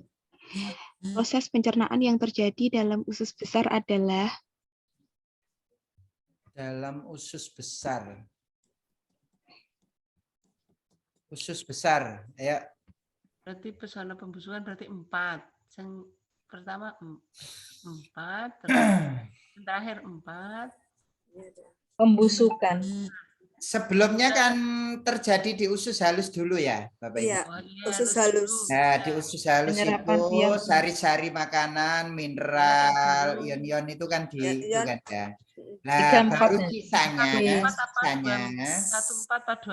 Sisa-sisanya masuk ke usus besar. Nah, sisa apa itu yang masuk ke usus besar itu? Sisa-sisa sari makanan. Yang B, Pak. Air. Yang B Kemudian apa? Pembusukan. Pembusukan. Yang B. Berarti jawabannya adalah yang B. 1, 4B. 1 dan 4 ya, sisa-sisa air dan pembusukan. Tuh, gitu ya. Oke, selanjutnya yang nomor enggak ada nomornya. Oke, selanjutnya. Selanjutnya Bu Sri Mahmudah. Kaitan dengan kebijakan ya. Ini ada di kisi-kisi itu memang kita ditanya tentang kebijakan ya, kebijakan. Oke, silakan. Dalam Undang-Undang Nomor 14 Tahun 2005, Bagian 2 Pasal 20 mencantumkan kewajiban guru sebagai tenaga profesional antara lain: A.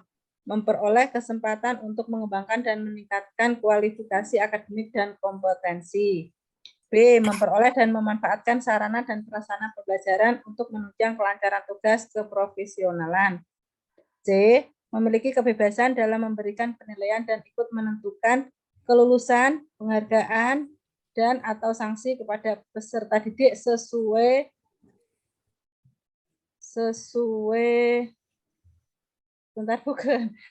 dengan kaidah pendidikan. Sesuai dengan kaidah pendidikan, kode etik guru, dan peraturan perundang-undangan. D. Memiliki kebebasan untuk berserikat dalam organisasi profesi. E. Bertindak objektif dan tidak diskriminatif atas dasar pertimbangan jenis kelamin, agama, suku, ras, dan kondisi fisik tertentu, atau latar belakang keluarga dan status sosial ekonomi peserta didik dalam pembelajaran. Kewajiban ya, kewajiban. Kewajiban guru sebagai tenaga profesional. Kewajiban guru sebagai tenaga profesional, kewajibannya apa? Di Meningkatkan, pasal 20. Memperoleh kesempatan untuk mengembangkan, itulah hak itu ya. Kewajiban. Bertindak objektif. Memperoleh dan memanfaatkan sarana ini termasuk juga apa Bapak Ibu? Hak ya? Ya. Mengembangkan, meningkatkan kualifikasi. Mengembangkan dan meningkatkan kualifikasi dan kompetensi apa? Loh. Kewajiban. Peroleh kesempatan itu berarti apa itu? Hak itu. Iya. Bukan kewajiban. Yang ditanyakan kan kewajiban. Ya, Pak. Pak. Lebih panjang biasanya benar yang panjang-panjang. Sebagai tenaga profesional itu ini kewajiban. Ya, yang panjang-panjang itu loh, Pak. Yang panjang yang benar.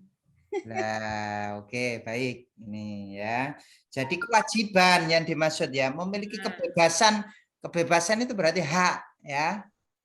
Memiliki kebebasan jadi hak ya, bukan kewajiban ya. Jadi kewajiban adalah bertindak objektif. Memperoleh kesempatan hak, ya Pak. Ya, tidak diskriminatif, itu kewajiban kita ya sebagai tenaga profesional. Oke, lanjut berikutnya. Ibu Fitriawati. Ibu Fitriawati? Ibu. Ya, silakan Ibu.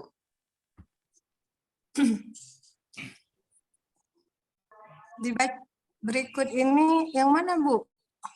Tampilannya seperti tadi. Seorang guru memberikan hadiah. Seorang guru. Seorang guru memberi hadiah berupa tanda bintang yang disematkan di baju peserta didik sebagai penghargaan nilai paling tinggi sehingga peserta didik itu lebih rajin. Tindakan guru ini didasarkan oleh teori A. Pengkondisian instrumen yang dikembangkan oleh Pavlov. B. Motivasi yang dikemukakan oleh Maslow.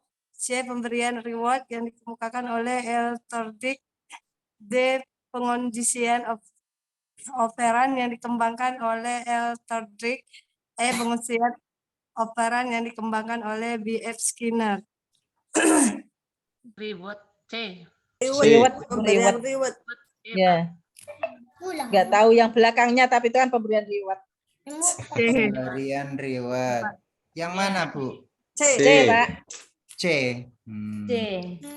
Ini sudah pernah saya terangkan ya tentang teori belajar ya. Ada berapa teori belajar? Lupa, Pak. Yang pertama apa?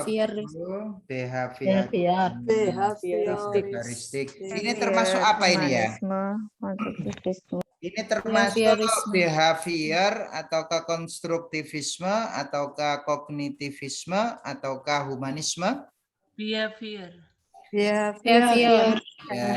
Behavior itu ciri Memberi khasnya reward. apa kemarin? Ciri khasnya. Ada pemberian reward sama punishment. Memanusiakan manusia itu humanisme. Humanisme. Kalau behavior apa kemarin? Coba. Kebiasaan. Ada reward, ada punishment. Stimulus dan respon. Ya, respon. Stimulus dan respon. Kemudian ada apa lagi? Reward sama punishment. Ya, ada reward, punishment. Kemudian ada apa lagi? Ada reinforcement. Reinforcement. Ya. Reinforcement atau penguatan. Ini termasuk apa ini? Termasuk penguatan. Penguatan, Pak. Penguatan Positif. Positif. Penguatan kan ada dua kan kemarin ya. Saya terangkan ada penguatan negatif, ada penguatan positif. Ini termasuk memberikan penghargaan itu penguatan positif. Ya, ini harus tahu teori belajarnya ini sepertinya. Kalau enggak tahu ini nanti bisa salah jawabannya ya. Penguatan negatif contohnya apa, Pak? Penguatan negatif itu contohnya penundaan pemberian penghargaan. Itu penguatan negatif. Bentar ya, Bu. Saya carikan teori belajar. Oke, teori belajar. Kita lihat, sudah terlihat ya? Nah, ciri khasnya behaviorisme itu stimulus dan respon. Itu tadi kan termasuk behavior ya. Behaviorisme. Terus ada latihan-latihan dan pengulangan itu behavior ya, latihan-latihan dan pengulangan, stimulus respon. Nah, ini ya, ini termasuk behavior. Ada Trondijk, ada Pavlov, ada Skinner, ada Guthrie, ada Bandura. Coba kita lihat Trondijk. Nah, di sini belajar merupakan peristiwa terbentuknya asosiasi antara peristiwa sebenarnya yang disebut stimulus dengan respon. Contoh, guru mengajukan pertanyaan, stimulus, siswa menjawab pertanyaan. Berarti ini tidak ada itu tadi ya, tidak ada penghargaan ya. Ya, tidak ada. Oke. Pavlov ini rangsangan-rangsangan. Kemudian untuk Skinner itu ada ini. Penguatan positif. Nah, berupa hadiah atau penghargaan. Ini yang positif. Ini yang ditanyakan Bu siapa tadi? Ya, jadi penguatan positif itu berupa hadiah atau penghargaan. Penguatan negatif itu berupa menunda atau tidak memberi penghargaan. Jadi tidak memberi penghargaan itu termasuk negatif ya. Memberikan tugas tambahan, menunjukkan perilaku tidak senang. Jadi tidak senang terhadap siswa tersebut itu termasuk penguatan negatif. Nah, berarti ini termasuk operan conditioning ya, pengkondisian operan oleh Skinner. Jadi jawabannya itu ya. Berarti jawabannya apa ini tadi? Yang A atau yang B atau yang itu? Berarti enggak yang C berarti. Skinner. Ya, Skinner. Ada Skinner. Enggak ada, Pak. Ada tuh. Yang E. Ada yang E ya. Jadi kalau berkaitan dengan penghargaan atau apa tadi itu namanya ya? Penguatan positif. Penguatan positif, Pak. Atau reinforcement ya. Kalau berhubungan dengan reinforcement atau penguatan itu maka dia Skinner. Kalau Trondijk tadi apa Bapak Ibu? Trondijk tadi apa? Trondijk. Stimulus sama respon. Stimulus dan respon. Jadi gurunya memberi pertanyaan, siswanya merespon, menjawab pertanyaan, itu Trondijk itu ya, seperti itu. Berarti tidak pemberian reward itu ya Pak ya? Iya, jadi ini saya lanjutkan saja yang tadi ya, biar ini ya, ingat lagi ya. Nah, ini Skinner itu ini ada reinforcement. Pokoknya ciri khasnya itu ada reinforcement ya. Reinforcement itu juga termasuk ke dalam teori behavioristik. Di sini dikemukakan oleh Skinner. Jadi ada reinforcement positif, ada reinforcement negatif. Kalau Bandura itu menaruh perhatian, mengingat perilaku, memproduksi perilaku, termotivasi untuk mengulangi, itu Bandura ya. Kognitivisme itu apa Bapak Ibu ciri khasnya? Kalau tadi behavioristik kan stimulus respon, kemudian reinforcement, reward, punishment. Nah, kalau kognitif apa? Membangun kembali, Pak. Kalau membangun kembali konstruktivisme. Kognitif? Kemampuan berpikir. Iya, jadi kognitif itu dia lebih condong ke proses atau pemahaman daripada hasilnya ya. Jadi kalau tadi humanisme itu condong ke hasil ya, kalau yang kognitif itu condong ke prosesnya atau pemahamannya, itu kognitif. Kognitif itu siapa saja di sini? Ada PAC tadi loh. Kalau ada PAC tadi ya harus disesuaikan dengan ini sensori motor ataukah praoperasional atau operasional, berarti dia masuk kognitif. Jadi kognitif siswanya itu diperhatikan sesuai tahapan usianya gitu ya. Nah, kemudian Brunner ya, Brunner itu yang terkenal dengan apa Bapak Ibu? Inilah sensori motor, praoperasional, konkret, ini masuk ke dalam teori kognitif ya. Nah, kalau pemrosesan oleh Gagner itu seperti komputer belajar itu. Jadi ada input, ada output, ada proses di tengah-tengahnya. Itu Gagner. Nah, kalau Brunner itu jadi harus diperhatikan kan, harus dikenalkan benda nyata dulu, enaktif, baru ke ikonik, baru simbolik. Jadi kalau ngajar matematika anak kelas rendah itu ya, itu paling enggak itu harus dikenalkan dulu benda nyatanya ya, baru ke gambar, kemudian simbol matematikanya. Itu benar ya. Benda nyata gambar. Ausubel itu pembelajaran itu harus bermakna, itu ausubel ya. Konstruktivisme. Kalau sudah PBL, PJBL berarti teorinya apa itu? Teori belajar yang dipakai. Kalau kita sudah menerapkan model PBL, PJBL. Konstruktivisme, Pak. Mengapa kok konstruktivisme? Mengenalkan masalah. Konstruktivisme karena dia itu membangun kembali. Membangun pengetahuannya sendiri. Mencari pengetahuannya sendiri. Jadi gurunya itu hanya sebagai fasilitator itu ya, konstruktivisme itu. Oke, ini konstruktivisme. Kemudian yang terakhir adalah humanisme. Humanisme itu apa? Memanusiakan manusia. Jadi cenderung ke pembentukan kepribadian, pembentukan sikap, nilai sosial, itu humanisme ya. Jadi seperti itu. Oke. Masih kuat ini? Dilanjut lagi? Masih. Masih. Pak, nanti minta filenya ya, Pak? Iya, Bu. Siap. Nanti saya beri filenya. Oke. Ya. Ibu-ibu masih siap ya, tapi siap Pak, bahasanya sudah habis. Iya. Oh iya. Oh sudah selesai. Ya. Kata pasti ya. Semangat. Ya Pak, semangat dengan Pak Yuni, Pak. Semangat. Baik, nanti akan saya share semua teori belajar, tulang, kemudian PTK, ya, dan lain sebagainya. Tadi akan saya share ulang lagi ya. Iya Pak, siap. Oke. Terima kasih Bapak Ibu, pada malam hari ini kita masih semangat. Ya.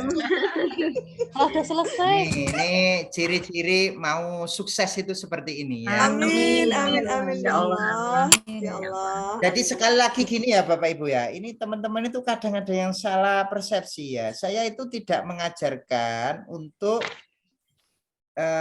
menghafal soal ya. Jadi saya itu enggak itu. Jadi kemarin tuh ada yang salah. Memahami. Pak, soalnya kok enggak ada yang keluar loh. Siapa yang ngajari mengingat soal? Bukan itu, Bapak Ibu ya. Sekali lagi bukan itu yang saya harapkan itu. Jadi yang saya harapkan itu pemahaman Bapak Ibu gitu loh. Jadi nanti enggak menyalahkan saya ya. Jadi ya, Pak. yang saya itu pemahamannya. Soalnya jelas beda-beda gitu loh. Soalnya Iya, Pak. berbeda, tapi yang jelas kata kuncinya itu sama gitu loh. Iya.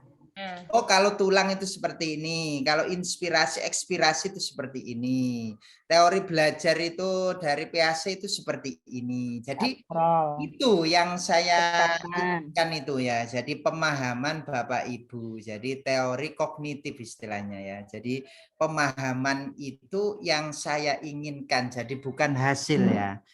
Jadi saya inginnya itu pemahamannya itu terbentuk, nanti hasilnya mengikuti gitu ya. Hasilnya seperti itu. Oke, baik, saya serahkan ke Bu Susi. Terima kasih. Ya, terima kasih Pak Ilmi untuk pembahasan pada malam hari ini. Membuat semangat ya. Semangat Bu Susi. Karena yang dibahas ini pedagogik. Iya, betul. Ya, benar ya, benar kata Pak Ilmi.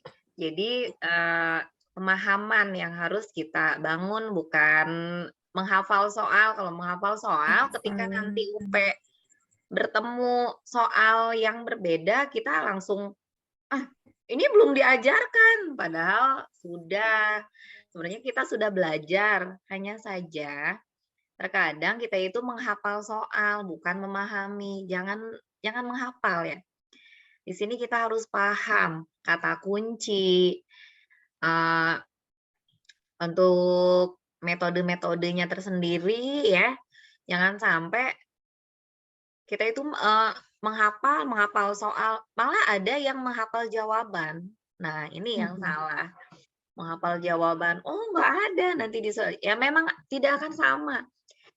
Pembahasan soalnya yang akan kita hadapi di UP nanti tidak akan sama, mungkin hanya beberapa soal yang sama, tapi intinya sebenarnya sama karena kita membahasnya ini berdasarkan kisi-kisi. Kisi-kisi yang kita bahas. Ketika kita paham, diputar-putar pun itu soal ya, soalnya berbeda sekalipun kita pasti paham. Seperti itu. Nanti untuk masalah tadi tulang ya. Tulang apa tadi yang kata Bu siapa penyakit tulang dada, nanti kita cari ya, kita cari coba cari soalnya, nanti kita bahas gitu. Untuk malam hari ini kita cukupkan ya. Ibu Bapak di sini istirahat, jangan sampai begadang, jangan sampai setelah ini nanti dibuka-buka lagi, jangan. Istirahat aja dulu. Istirahat, nanti kalau ada waktu luang, bisa menghafal sore hari, bagus tuh, bagus. Sore hari setelah asar, atau setelah subuh. Subuh ya, yang paling baik itu menghafal itu apa? Membaca untuk mengingat, itu setelah asar dan setelah subuh. Setelah asar itu untuk ingatan jangka panjang, setelah subuh ya itu juga sama untuk mengingat, hanya lebih bagus katanya di setelah asar gitu. Untuk mengingat jangka panjang. Nah, untuk malam hari ini saya tutup. Tetap semangat, jaga kesehatan, jangan begadang. Ya, istirahat yang cukup. Oke, saya tutup. Wassalamualaikum warahmatullahi wabarakatuh.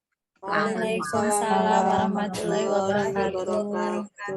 Terima kasih Pak Ilmi. Terima kasih Pak Ilmi, Bu Susi. Selamat malam.